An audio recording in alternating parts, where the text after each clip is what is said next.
years old, I would go to bed fully dressed. I would wear 2 pairs of socks and a hat, because it was 7 degrees in my room. The apartment that my mom and I lived in didn't have heating. We needed to create warmth with an oven in the living room. And I remember some instances in which I would simply sleep there when it was just too cold. We didn't live there because it was particularly nice. It was not a very attractive area, but as a single mother and with little economic freedom, it was our only choice. This was part of my primary school years. When I moved to secondary school, my external living conditions changed. But while I felt the warmth in my apartment increase, I felt the spark of the people that I love fade away. Also, mental health issues, depression, anxiety, and PTSD are associated with poverty. I remember coming to this college, being overwhelmed with the openness and the trust that people give to each other in this community. Community in the places where I had lived before was scarce, and communication between neighbors often sporadic. Inviting somebody over was used to make me very anxious, and even now, I have to remind myself sometimes that the place where I live does not need to be hidden. Social divide, when you're poor, is sensible, and it is constantly in your head. And so, poverty isolates because it creates shame. Speaking about relative poverty is extremely delicate, and I'm honestly nervous doing it.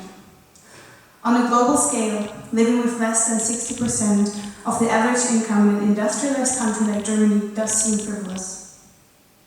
Living under these conditions still largely implies food security and a place to sleep, as well as access to free education and healthcare. Implications for which I am foremost incredibly grateful. Yet, it also implies social and cultural exclusion, a significant lower chance for academic success, a higher risk for physical and mental health diseases, and earlier death. I believe that these aspects are reasons to talk about this. Relative poverty remains a structural inequality that is real and that shapes people's lives and themselves daily. I believe that we cannot overcome it if we do not take it serious. And one of the reasons why I believe that we do not take it serious is that we don't take poor people themselves serious.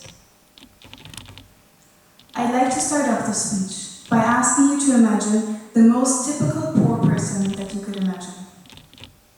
Who do you imagine? What character traits do they possess? Are they lazy, jobless, uninspired, possibly addicted and drunken, unsocial, stupid? It is common to perceive impoverishment as a result of personal failure. A poor person does just not have enough will to not be poor. A poor person makes stupid decisions. A poor person is just inherently incapable to handle themselves, manage their own life and that of their family. In my opinion, this perception is wrong. Poverty is a complex structural issue that cannot be explained by just putting it on the impoverished individuals themselves. It is even the opposite. The approach distracts us from recognizing and tackling actual social issues. Let's start by what I would like to call the myth of equal opportunity. If poverty stems from personal failure of impoverished individuals, this implies that they had chances, opportunities that they just didn't take, right? But does everybody have an averagely equal chance to develop their abilities and recognize opportunities? Do we have an averagely equal distribution of opportunities at all? If we look at the demographics of poverty in Germany, we can see that many people who find themselves in poverty also face other types of discrimination. Poverty intersects. Let's look, for example, at the parity between genders.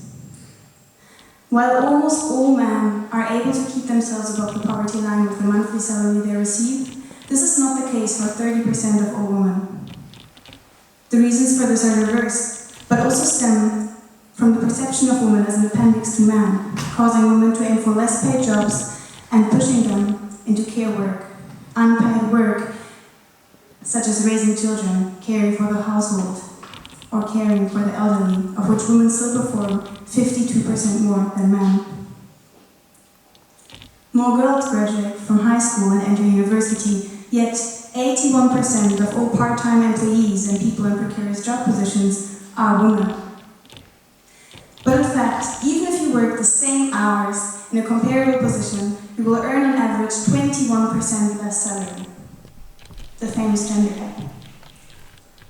On another note, women are also more likely to become single parents. And 40% of all single mothers become dependent on the welfare system at some point.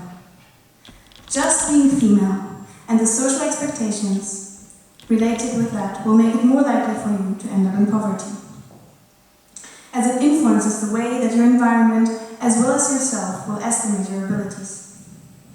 But of course, not only gender intersects with poverty, so does race and racist discrimination. Just a small explanation of terminology.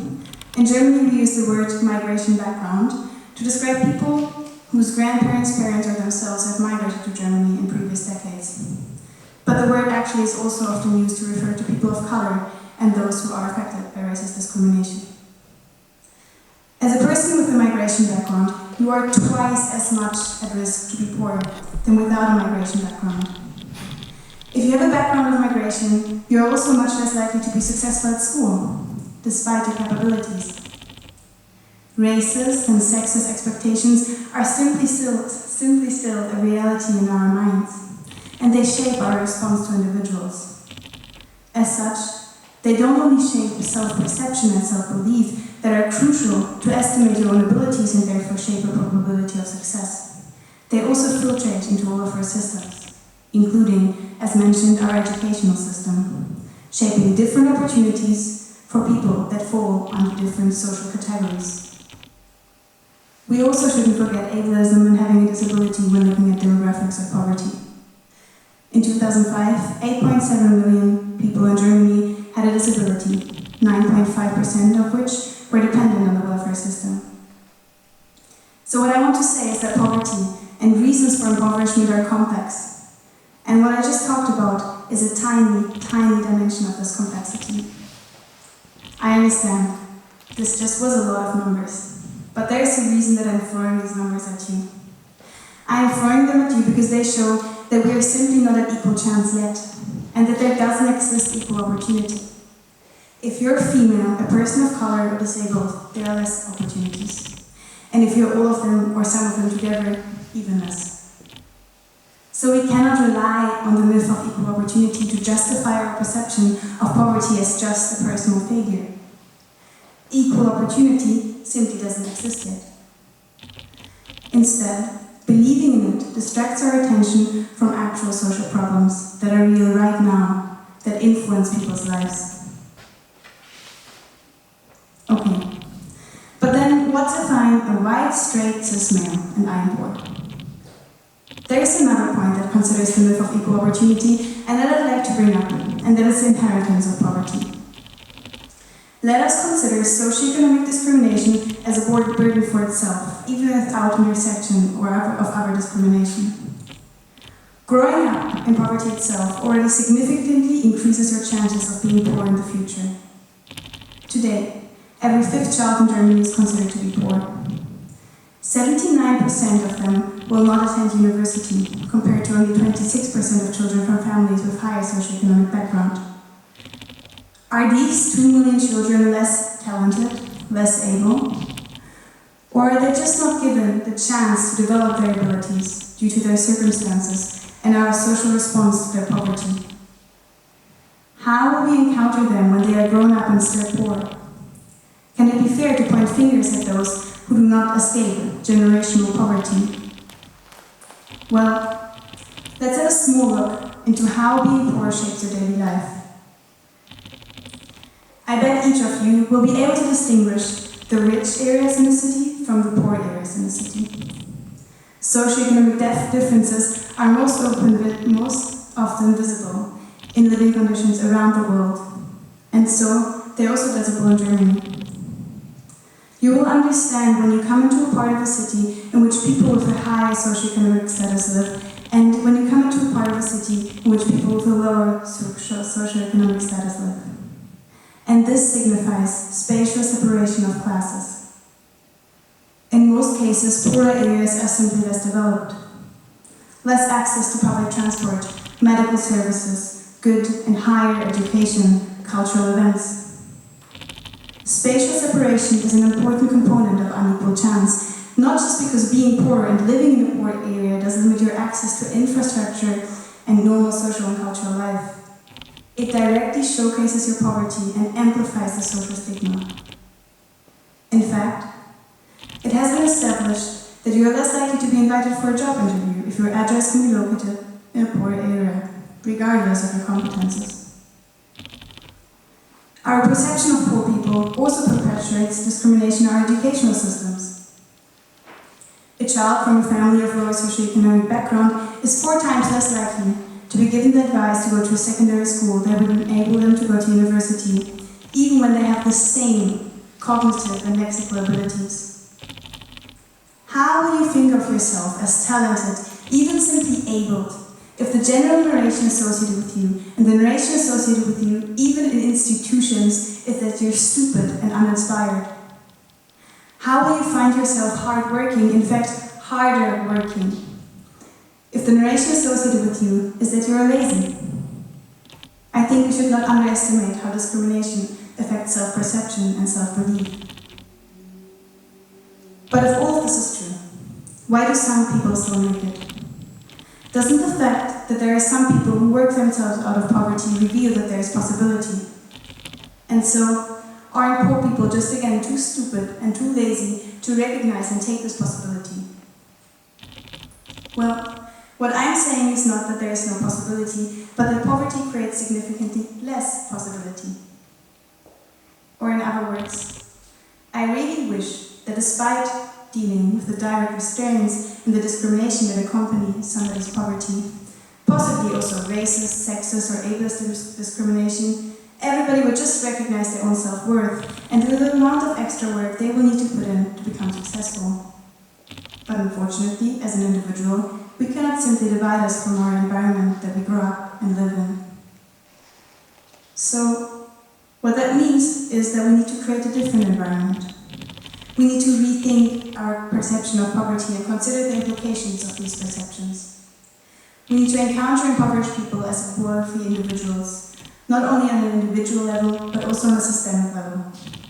And this will mean that we also need to reconsider some of the ways in which our institutions are structured. For example, perceiving poor people as lazy and irresponsible underpins the concept of many conditional welfare systems. The use of sanctions or forced trainings reveals a general mistrust towards poor people. When I was still living at home, I was prohibited from properly working like my middle-class friends were able to. The state would demand 80% of everything that I would earn beyond €100. Other than for most of my friends, however, I wanted to enable myself things for which they would receive support from their families. I wanted to earn money to buy better food, for buying my clothes, for saving for university, so that I would not need to take as much debt later.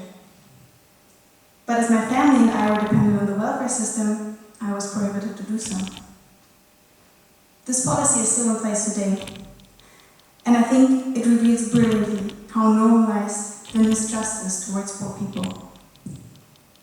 There is a general theory that accompanies giving or simply allowing poor people to have more money, especially money that could enable them to go beyond satisfying their physical needs and have agency over their own lives. Also, many educational systems, so also the educational system in Germany, are coined by classism. The German educational system, in fact, stems in its basic structure still from a time in which class divide was consciously aimed for. It was constructed to promote inequality and remains one of the most unequal in and beyond Europe. Only a reflection on the beliefs that underpin these systems will enable us to transform and construct them in a more efficient way, to combat poverty and promote equality. Right now, there are 2.8 million children in poverty in Germany, but many more around the world that deserve this rethinking, because they have abilities, ideas, and perceptions that they deserve, and they deserve that we give our best to give them the same chances as every other child to develop these. If we truly believe in equal opportunity, I think we should give it a try.